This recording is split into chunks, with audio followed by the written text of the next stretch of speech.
Le 15 octobre dernier, habitants et riverains de Marcheprime étaient invités à visiter le site du futur pôle de maintenance des trains Lyséa.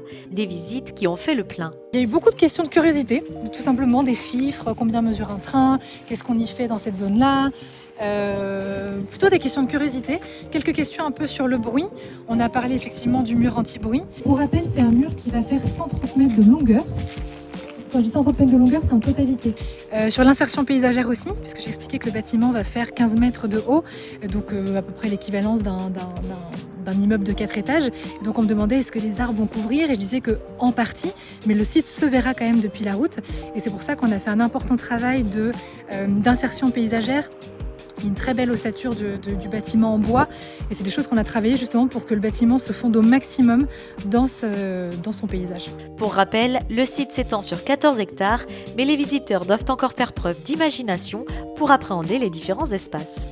Donc c'est un projet déjà à hauteur de plus de 200 millions d'euros.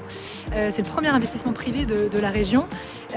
Aujourd'hui, on est donc en pleine phase de construction. Les travaux vont durer à peu près 30-33 mois. Donc on en est encore au début.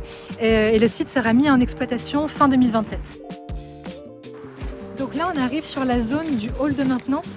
Je le disais un peu plus tôt, il fait 13 000 m² de surface au total. Et donc là, on est en train d'achever les travaux de fondation qui ont démarré à peu près au mois de mai. Dans ce hall, c'est le hall de maintenance où de la maintenance de niveau 2 à 3 va se réaliser. Je ne vais pas rentrer en détail technique, mais ça peut être du changement de petites pièces. Il y aura aussi des colonnes de levage pour lever le train, faire des inspections sous le train. Et en fait, devant le hall de maintenance, il y aura d'autres installations extérieures pour le coup. Pour la plupart d'entre elles, il y aura ce qu'on appelle des voies de service. Donc là, c'est pour faire de la maintenance de niveau 1, typiquement passer l'aspirateur dans le train, nettoyer les vitres, remplir le liquide d'essuie-glace, des choses comme ça. Vous allez aussi avoir une machine à laver.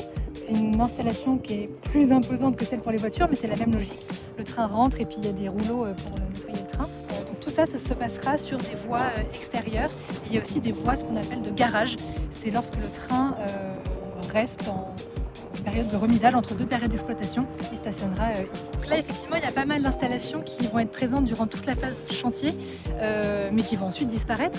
Donc on a la centrale à béton qui nous permet de produire 60% des besoins en béton sur le site. Il y a toute la partie entrepôt, stockage, atelier, où on crée aussi pas mal de choses. Il y a la base vie qu'on avait vue aussi tout à l'heure, qui est une base qui est uniquement là pendant la phase de construction. Et même ce grand parking, d'ailleurs, a été créé pour cette phase de construction, mais ensuite, une fois la mise en exploitation du site, ce sera transformé pour une zone c'est un bassin d'infiltration.